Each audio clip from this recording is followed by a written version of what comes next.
ഇവിടെ കാണുന്നത് ബിരിയാണിക്ക് ഡിസ്ചാർജ് ಆಗ್ತದೆ. ಅವ್ರಿಗೆ ನಮಸ್ಕಾರ. ಅಯ್ಯೋ ನಮ್ಮಪ್ಪ ಅಲ್ಲ ಕಣ ನಿಮ್ಮಪ್ಪ.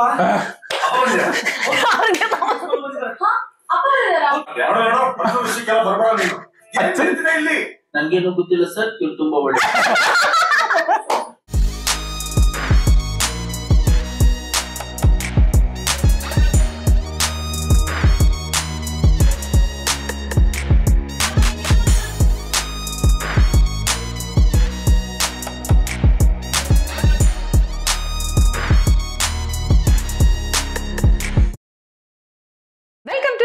അപ്പൊ നമ്മൾ ഇന്ന് റിയാക്ഷൻ ചെയ്യാൻ പോകുന്നത് ക്രിക്ക് പാർട്ടി മൂവിയിലെ ആ നെക്സ്റ്റ് സീനാണ്. എക്സാക്ട്ലി എനിക്ക് തോന്നുന്നത് ദാറ്റ്സ് ആൻ ഇന്റർവെൽ അല്ലെ? ഇന്റർവെലിന് ശേഷം വരുന്ന സീൻ എന്ന് പറയുന്നത് ടോട്ടൽ ഡിഫറെന്റ് മൂവിയാണ്. അതായത് ഫസ്റ്റ് ഹാഫിൽ നമ്മൾ കണ്ടത് വേറൊരു മൂവിയാണെന്നുണ്ടെങ്കിൽ രണ്ടാമത്തെ ഹാഫിലാണെന്നുണ്ടെങ്കിൽ ഒരു വേറൊരു നമ്മൾ പറയില്ലേ ടോട്ടലി ഒരു ഡിഫറെന്റ് സംഭവം. അതായത് ആ ഒരു സംഭവം എന്ന് പറഞ്ഞാൽ ട്രാൻസ്ഫോർമേഷൻ കാണിച്ചിട്ട് പിന്നെ നമുക്ക് മനസ്സിലാവുന്നില്ല. അതായത് ചില സമയത്ത് നമ്മുടെ പൊതുവെ മൂവീസിലൊക്കെ അവിടെയാണ് ഇന്റർവെൽ ഇടാറ്. പക്ഷെ അതൊരു ഇന്റർവെൽ ആണോ ഇല്ലയോ എനിക്ക് തോന്നുന്നു ചിലപ്പോൾ ആ ഒരു 6 സെമിസ്റ്റർ ബ്ലോക്ക് എന്നൊക്കെ കാണിക്കുന്നില്ല, അവിടെ ആവാനും സാധ്യതയുണ്ട്. അതാണ് നമുക്ക് മനസ്സിലാവുന്നത്. കാരണം നമുക്ക് അറിയില്ല എവിടെയാണ് ഇത് പ്ലേസ് ചെയ്തിരിക്കുന്നത്. പക്ഷെ അതൊരു വേറൊരു ഫോർമാറ്റിൽ അവർ പറഞ്ഞതേ ഉള്ളൂ.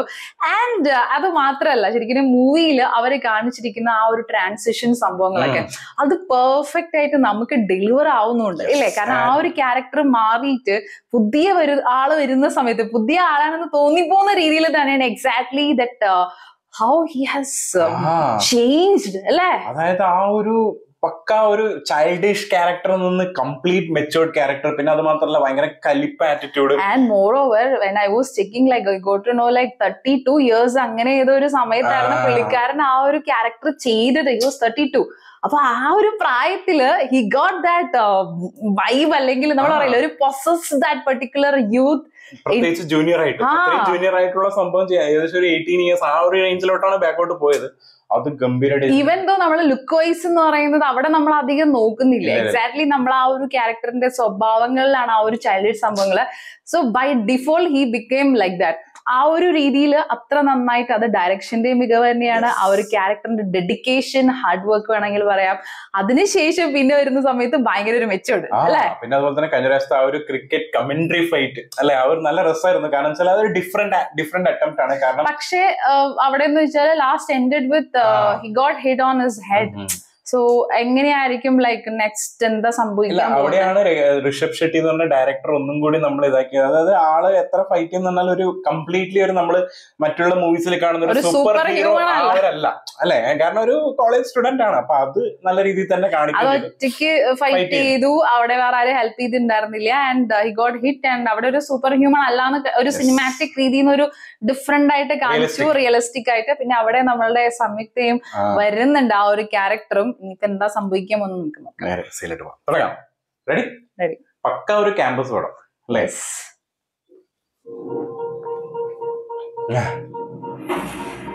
എവിടെയാണോ നമ്മള് സ്റ്റോപ്പ് ചെയ്തിട്ടുണ്ടായിരുന്നത്? എല്ലാരും കൂടി വരുന്നല്ലേ? സംയുക്ത ഭയങ്കര ഒരു കുഞ്ഞിക്കുട്ടി ഏജ് കുറവാണ്. 17 years 16 അങ്ങനത്തെ ഉള്ളു. 16 17 ഒക്കെ ഉള്ളു. വെരി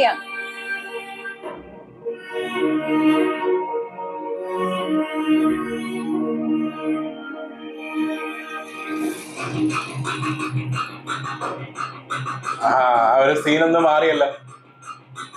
അഗൈൻ ഫ്രണ്ട്ഷിപ്പിന്റെ സാധനം കാണിക്കുന്നു അല്ലെ? എല്ലാരും കൂടി വഴിയൊക്കെ മാറ്റിട്ട് ഡയറക്റ്റ് ഹിറ്റ് ഓൺ ഹെഡ് അല്ലേ?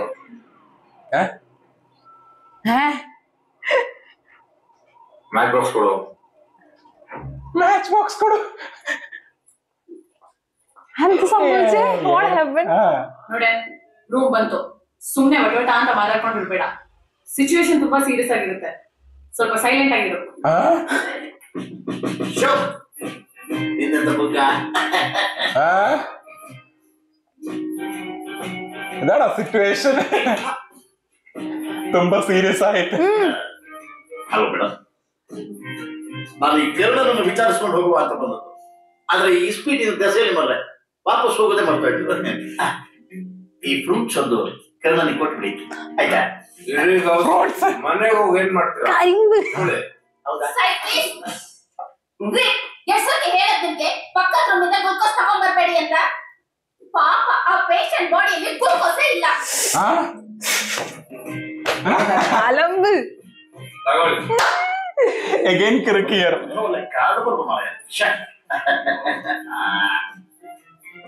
ಇದು ಹಾಸ್ಪಿಟಲ್.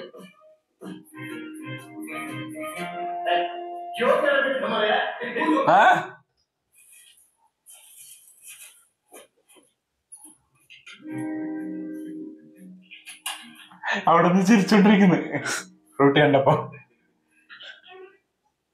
ಸರಿ ಹೋಗ್ತಾನೆ. ನಿಮ್ಗೋಸ್ಕರ ಮನೆಯಿಂದ ಕ್ಯಾರೆಟ್ ಹಾಕಿ ಉಪ್ಪಿಟ್ಟು ಮಾಡ್ಕೊಂಡ್ ಬಂದಿದ್ದೀನಿ, ತಗೊಳ್ಳಿ.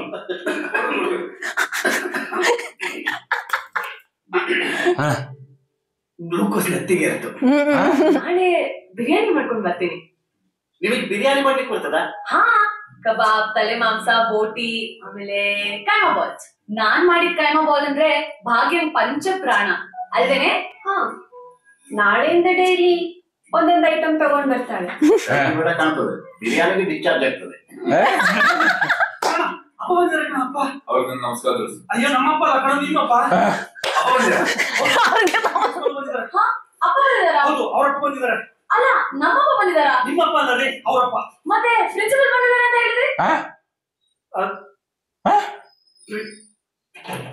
ಪ್ರಿನ್ಸಿಪಲ್ ಕರ್ಣ ಕರ್ಣ അപ്പ വന്നു ആക്ടിങ് വന്നുണ്ടാവും. ഇത് സ്വന്തം അച്ഛൻ പ്രിൻസിപ്പളും ഉണ്ടാവും. അത് പ്രിൻസിപ്പളിന്റെ മോളാണ് സംയുക്ത. ഡൗട്ട് ഉണ്ട്. ನೋಡಿ ಬೇಡ ಸರ್, ನಮ್ಮ ಕಾಲೇಜ್ ಈ ತರ ಸ್ಟೂಡೆಂಟ್ಸ್ ಎಲ್ಲ ಬೇಡವೇ ಬೇಡ. ಫಸ್ಟ್ ಇಯರ್ ಇಂದ ನೋಡ್ತಾ ಇದ್ದೀನಿ. ಯಾವತ್ತೂ ಟಿಸಿ ಕೊಟ್ಟು ಕಳಿಸ್ಬೇಕಾಗಿ ಕರ್ಕೊಂಡು ಹೋಗ್ಬಿಡಿ ಸರ್. ನಮ್ಗೆ ಈ ತರ ಸ್ಟೂಡೆಂಟ್ಸ್ ಬೇಡ ಅಂದ್ರು ನನ್ನ ಮಾತು ಮೀರಿ ಮನೆ ಬಿಟ್ಟು ಇಲ್ಲಿಗೆ ಬಂದಿದ್ದಾನೆ. ಕಾಲೇಜಿಂದ ಹಾಸ್ಟೆಲ್ ತುಂಬಾ ದೂರ ಅಂತ ಅಂದ್ಬಿಟ್ಟು ಹೋದ ವರ್ಷ ಇವನಿಗೆ ಬುಲೆಟ್ ಬೇರೆ ಕೊಡಿಸ್ದೆ. ಪಾಪ ಹುಡುಗ ಹೋಗ್ಲಿ, ಓಡಾಡ್ಕೊಂಡೆ ಟೈಮ್ ವೇಸ್ಟ್ ಮಾಡೋದು ಬೇಡ ಅಂತ ಏನ್ ಮಾಡ್ದ ಇವನು. ಎಂತ ಫ್ಯಾಮಿಲಿ ನಮ್ದು, ಫ್ರೀಡಮ್ ಫೈಟರ್ ಸರ್ ನಮ್ಮ ಅಪ್ಪ. ಇಲ್ಲ ಮಿಸ್ಟ್ರೆ, ಕರ್ಕೊಂಡು ಹೋಗ್ಬಿಡ್ತೀನಿ. ನಮ್ದೇ ಪೆಟ್ರೋಲ್ ಬಂಕ್ ಇದೆ, ಅಲ್ಲೇ ಪೆಟ್ರೋಲ್ ಹಾಕೊಂಡಿರ್ಲಿ. ಹಾಕ್ತಾನೆ ಮನೆ ಕೈಗೆ ಪೆಟ್ಟಾಗಿದೆ ಅಲ್ವಾ? ಅಚ್ಯುತ್ ಕುಮಾರ್ ಅಂತ ಸರಿ ಹೋಗ್ತಾನೆ. 4ರಲ್ಲೆಲ್ಲ ಸರಿ ಹೋಗುದಿಲ್ಲ ಬಿಡಿ. ನಿಮ್ಗೆ ಅರ್ಥ ಆಗಲ್ಲ ಮಿಸ್ಟರ್. ಓದೋದ್ರಲ್ಲ ಪರವಾಗಿಲ್ಲ ಸರ್. Is taking 60 always. ಅದೆಲ್ಲ ಆಗ ಈಗ 90 ಅಂತ. ಸರ್ ಉಪ್ಪಿಟ್ಟು. ನಮ್ಮನ್ನು ಇವತ್ತು ಉಪ್ಪಿಟ್ಟು. ವಾಶ್ರೂಮ್. ಹಾ, ಸೇಮ್ ಟೇಸ್ಟ್. ನೀನೇನ್ ಮಾಡ್ತಿದ್ದೀಯ? ಅಪ್ಪ ಅಪ್ಪ ಅಪ್ಪನ ಅದು ಅಪ್ಪ ಮನೇಲಿ ಉಪ್ಪಿಟ್ಟಿಗಿತ್ತಲ್ಲ, ಟೇಸ್ಟ್ ಆಗ್ಬಾರ್ದು ಅಂತ ಹಾಸ್ಪಿಟಲ್ ರೋಗಿಗಳಿಗೆ ಹಂಚೋಣ ಅಂತ. ಬಾಯ್ ಭಾಗ್ಯ, ನೆಕ್ಸ್ಟ್ ನೋಡಕ್ ಹೋಗೋಣ. ಪೇಷಂಟ್ಸ್ ಕಾಯ್ತಿರ್ತಾರೆ. ಅಂಕಲ್ ಒಂದು ಆಶೀರ್ವಾದ. ಒಳ್ಳೆ ಸಂಸ್ಕಾರ ಸರ್. ಮತ್ತೆ ಯಾರು ಬಂದು ಮನೇಲಿದ್ರೆ ಮುತ್ತು ಮಾಡಿ ಹಾಳಾಗ್ತಾಳೆ ಅಂತ ನಾನೇ ಹಾಸ್ಟೆಲ್ ನೋಡು, ನೀನ್ ನಡೀತಾ ಇರೋ ದಾರಿ ಸರಿ ಇಲ್ಲ. അച്ഛൻ കുറച്ച് സ്ട്രോങ് ആണല്ലോ ആള് അല്ലേ? അന്ന് കഥ പറഞ്ഞു. ಎರಡರಲ್ಲೊಂದು ತೀರ್ಮಾನ ಆಗ್ಲೇಬೇಕು. ದಾರಿ ಚೇಂಜ್ ಮಾಡ್ತೀಯಾ ಅಥವಾ ಹೀಗೆ ಹೊಡೆದಾಡ್ಕೊಂಡು ರೌಡಿ ಆಗ್ತೀಯಾ? ಚೇಂಜ್ ಮಾಡ್ತೀನಿ. ಚೇಂಜ್ ಮಾಡ್ತಾನೆ. ರೌಡಿ ಅವನ್ ತന്നെയാണ് ಪ್ಲಾನ್. ಭಾಷೆ ಕೊಡು. ಈ ಕಾಲೇಜಿನ ವಿದ್ಯಾರ್ಥಿ ಪ್ರತಿನಿಧಿ ಆದ ಕರ್ಣ, ನಾನು ಈ ಪ್ರಮಾಣ ವಚನದ ಮೂಲಕ നല്ല കോസ്റ്റ്യൂംസ് ಅല്ലേ? ನನ್ನ ಅಧಿಕಾರದ നല്ല ലുക്ക് കാണാൻ. ನನ್ನ ಮೇಲಿರುವ ಜವಾಬ್ದಾರಿಗಳನ್ನು ಪ್ರಾಮಾಣಿಕವಾಗಿ ನಿಭಾಯಿಸುತ್ತೇನೆಂದು, ನನ್ನ ಅಧಿಕಾರದ ದುರುಪಯೋಗ ഒരു ഷോട്ട് ഭയങ്കര ಜವಾಬ್ದಾರಿಗಳನ್ನು ಪ್ರಾಮಾಣಿಕವಾಗಿ ನಿಭಾಯಿಸುತ್ತೇನೆಂದು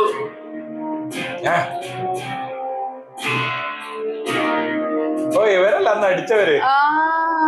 ಈ ಮೂಲಕ ಪ್ರಮಾಣ ಮಾಡುತ್ತೇನೆ. ഒറ്റ ഷോട്ട്. ಪಂದ್ಯ 5 ಮನೆ ಮೈದಾನದಲ್ಲಿ ಮುಂದುವರಿದಿದೆ. ಕೊನೆಯ ಸ್ಥಾನ ದಾಂಡಿಗ ಜೋರಾಗಿ ತಂಡಕ್ಕೆ ಯಾರು ನನ್ನ ಸೇರ್ಪಡೆ ತಂಡದ ಮೊತ್ತ 100. ಸರ್ ಓದ್ ತಗೊಂಡ್ ಹಾಫ್ ಅನ್ ಅವರ್ನಲ್ಲಿ ಇವ್ರು ಇನ್ನೊಂದು ಕಾಲೇಜ್ ನಂಗೆ ಹೋಗಿ ಹೊಡೆದಿದ್ದಾನೆ. ಇನ್ನು ಫಸ್ಟ್ ಕಾಲೇಜಿಂದ ರಸ್ಟಿಕೇಟ್ ಮಾಡಿ ಪ್ರೆಸಿಡೆಂಟ್ಶಿಪ್ ಇಂದ ಇಳಿಸಿ ಸರ್.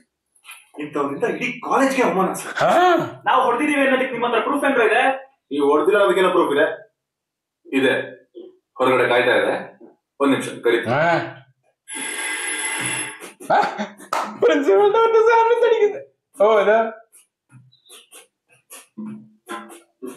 ಹಲೋ ಸರ್, ಇವನಿಗೆ ಸರ್ ಕರ್ಣ ಹೊಡೆದಿದ್ದು ಹೌದೇನಪ್ಪ? ನಾವು ನೀವು ಹೊಡೆದ್ವಾ? ಇಲ್ಲ ಸರ್, ನನ್ಗೇನು ಗೊತ್ತಿಲ್ಲ. ಇವ್ರು ತುಂಬಾ ಒಳ್ಳೆಯವರು. ಕರ್ಣ ಇವನ್ನ ಎದುರಿಸ್ಕೊಂಡ್ಬಂದಿದ್ದಾನೆ. ನೀನೇನು ಎದುರ್ಕೋಬೇಕಾಗಿಲ್ಲ, ತುಂಬಾ ಒಳ್ಳೆಯವರು. ನೀನ್ ಹೊಡೆದ್ರ പഠിപ്പിച്ചിട്ടാണ്. ನನ್ಗೆ ಗೊತ್ತು ಸರ್, ಬಟ್ ನನ್ಗೇನು ಗೊತ್ತಿಲ್ಲ ಸರ್. ಇವ್ರು ತುಂಬಾ ಒಳ್ಳೆಯವರು. ನಂಗೆ ಗೊತ್ತು ಸರ್, ಗೊತ್ತಿಲ್ಲ ಸರ್. ಯಾಕಯ್ಯ ಬ್ಯಾಂಕ್ ಬಂದಿದ್ಯಾ? ಸರ್, ನಾನು ನಿಮ್ ಕಾಲೇಜ್ ಫಸ್ಟಿಗೆ ಬಂದಿದ್ದೆ. ಆಗೊಂದು ಹುಡುಗಿ, ಅಪ್ಪ ಅವ್ರ ಬಗ್ಗೆನು ನನ್ಗೇನು ಗೊತ್ತಿಲ್ಲ ಸರ್. ಅವರು ತುಂಬಾ ಒಳ್ಳೆಯವರು. ಆತರ ಹುಡುಗಿ ಆಣೆ ಮಾಡಿದ್ರು ನೀನ್ ಅವ್ನು ನೋಡ್ತಿಲ್ಲ ಅಂತ. ಅಯ್ಯೋ ಸರ್, ಅದಕ್ಕೇನ್ ಸರ್? ಅಯ್ಯಪ್ಪ ಬೇಡಪ್ಪ. ಈ ಮೆಕ್ಯಾನಿಕಲ್ ಅವರೆಲ್ಲ ನಂಬಕ್ ಹೋಗ್ಬಿಡಿ ಸರ್. ಹಲೋ, ನೀವು ಕಂಪ್ಯೂಟರ್ ಸೈನ್ಸ್ ಅವ್ರಿಗಿಂತ ನಾವು ಮೆಕ್ಯಾನಿಕಲ್ ಅವ್ರು ಎಷ್ಟೋ ವಾಸಿ. ಏನು ವಾಸನೆ ಏನೋ ಇಂಜಿನಿಯರಿಂಗ್ ಮಾಡೋದು, ಕೆಲಸ ಇಲ್ದ ಅಲಿಯೋದು. ಪ್ಲೀಸ್ ಬ್ರಾಂಚ್ ಬಗ್ಗೆ ಎಲ್ಲ ಜಗಳ ಬೇಡ. ಈ ಜಗಳ ಅಲ್ಲ ಸರ್, ಹೆಲ್ದಿ ಆರ್ಗ್ಯುಮೆಂಟ್. ನಾವು ಹೆಲ್ದಿ ಆರ್ಗ್ಯುಮೆಂಟ್. ಲೋಕೇಶ್ ಕುಮಾರ್, ನೀವು ನಮ್ ಫೀಲ್ಡ್ ಅಲ್ಲಿ ಕೆಲಸ ಹುಡುಗ. ಲೋಕೇಶ್ ಕುಮಾರ್ ಯಾವ್ದು ಬೇಕು ಟ್ಯಾಕ್ಸ್ ಅಪ್ಲೇಟ್ ಇಟ್ಕೊಂಡು ಕುಯ್ಯೋ ಕೆಲಸ. ಮತ್ತಿನ್ನೇನ್ ಬ್ಲಾಕ್ ಅಲ್ಲಿ ಟಿಕೆಟ್ ಮಾಡ್ತೀಯಾ? ವಿಷಯಕ್ಕೆಲ್ಲ ಬರ್ಬೇಡ ನೀನು. ಇಲ್ಲಿ ನನ್ಗೇನು ಗೊತ್ತಿಲ್ಲ ಸರ್. ಇವ್ರು ತುಂಬಾ ಒಳ್ಳೆ. ಪ್ಲೀಸ್ ಜಗಳ ಜಗಳ ಅಲ್ಲ ಸರ್, ಹೆಲ್ದಿ ಆಗ್ಬೇಕು. ಮೆಕ್ಯಾನಿಕಲ್ ಅವ್ರ ನಾವೇ ಜಗಳ ಮಾಡೋಣ. ನಮ್ಗೂ ಡಿಸೆನ್ಸ್ ಇದೆ. ಕೀಬೋರ್ಡ್ ಕುಟ್ಟೋದ್ರಲ್ಲಿ ಯಾವ ಡಿಸೆನ್ಸ್ ಇದ್ರು? Boys please. ಸರ್, ಈ ಜಗಳ ಅಲ್ಲ ಸರ್, ಅವ್ರು ಹೇಳಿಲ್ವಾ? I know it's a healthy argument, but principal office is not the place. ಕೆಲಸ ಸಿಕ್ಕಿಲ್ಲ ಅಂದ್ರೆ ಇಂತರ ಇಲ್ಲಿ ಪ್ಯಾನ್ ಕಾರ್ಡ್ ಮಾಡಿಕೊಡಲಾಗುತ್ತದೆ ಅಂತ ಬೋರ್ಡ್ ಹಾಕೊಂಡು ಸೈಬರ್ ಸೆಂಟರ್ ನಡೆಸೋದು 24 hours AC ನಲ್ಲಿ ಕೂತಿರ್ತೀವಿ. 13-14 ಸ್ಪ್ಯಾನರ್ ಇಟ್ಕೊಂಡು ಹಣೆ ಕಂಪನಿ ಒಂದೇ ನಟ್ಟು ಬೋಲ್ಟ್ ತಿರ್ಸ್ಕೋಬಹುದು ಅಷ್ಟೇ. ನಟ್ ತಿರುಗಿಸಲು ನಿಯತ್ತಾಗಿ ತಿರುಗಿಸ್ತೀವಿ. MNC ಆಫೀಸಲ್ ಮ್ಯಾನೇಜರ್ ಬಕೆಟ್ ಇಟ್ಕೊಂಡು ಸಂಜೆ ಅದೇ ಮ್ಯಾನೇಜರ್ ಬೈತಾ ಹ್ಯಾಪಿ ಆರ್ಸ್ ಇರೋ ಪಬ್ಬಲ್ ಕೂತ್ಕೊಳ್ಳೋದು. ರಾಯಲ್ ಮೆಕ್ಕಮ್ಮ. ನಿಮ್ ಮೆಕ್ಯಾನಿಕಲ್ ಅಲ್ಲ, ಎಲೆಕ್ಟ್ರಿಕಲ್. ಮತ್ತೆ ಯಾಕೆ ಸಪೋರ್ಟ್ ಮಾಡ್ತಾ ಇದ್ಯಾ? ಅವ್ರ ಮಷೀನ್ ಎಲೆಕ್ಟ್ರಿಸಿಟಿ ಸಪ್ಲೈ ನಮ್ದೇ ಅಲ್ವಾ? ಕನೆಕ್ಷನ್ ಇದೆ. ನಿಮ್ಗೆ ಯಾಕೆ?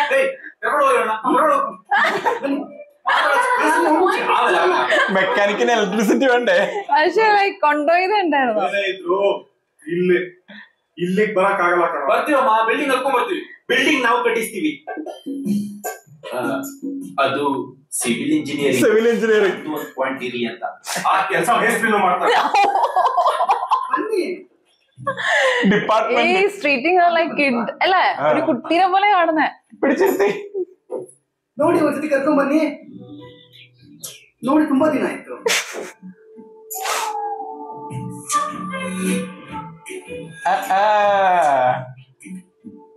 മാക്സിമം ഇവിടെ ക്യൂട്ട്നെസ് കൊണ്ടുവന്നുണ്ട്. ഇവിടെ നമ്മള് രശ്മികനെ മറക്കുന്നു.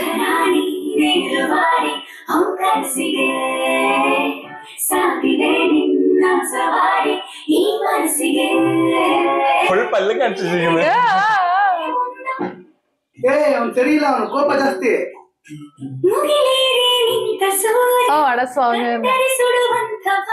ശ്രേയ ഘോഷിന്റെ വോയിസ് പോലെ ഉണ്ട്. ಕಾಲೇಜ್ ಅವ್ರನ್ನ ಕಂಡ್ರೆ ಎದುರುತ್ತೆ. ഓ, എല്ലാരും മാറ്റാൻ നോക്കുന്നുണ്ട്. ഷീസ് അട്രാക്റ്റഡ് അല്ലേ, ആ ഒരു അട്രാക്ഷൻ ഉണ്ട് ഭയങ്കരമായിട്ട്. Very young.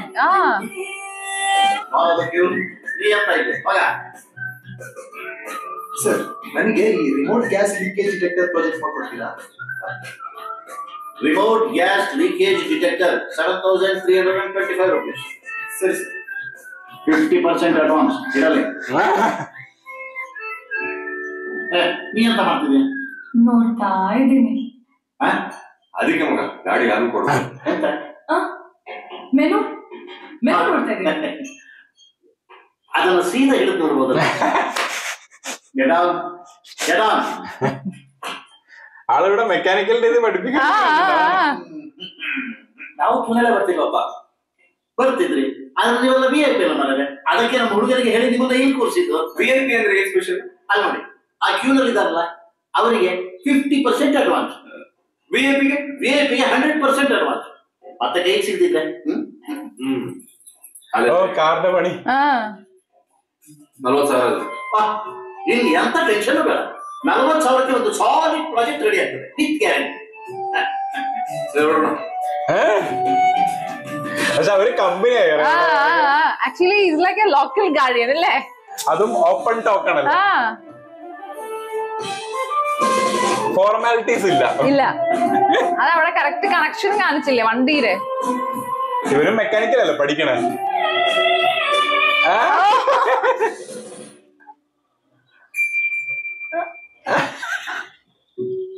He's reading like a small girl അല്ലേ? ആ ഒരു രീതിയിലാണ്. ജൂനിയർ അല്ലേ? അതൊരു ബ്രദർലി ഫീൽ അടിക്കുന്നു അല്ലേ?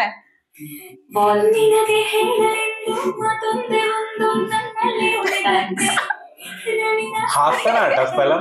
ആണോ? അവിടെ എഴുതിയിട്ടുണ്ടായിരുന്നല്ലോ.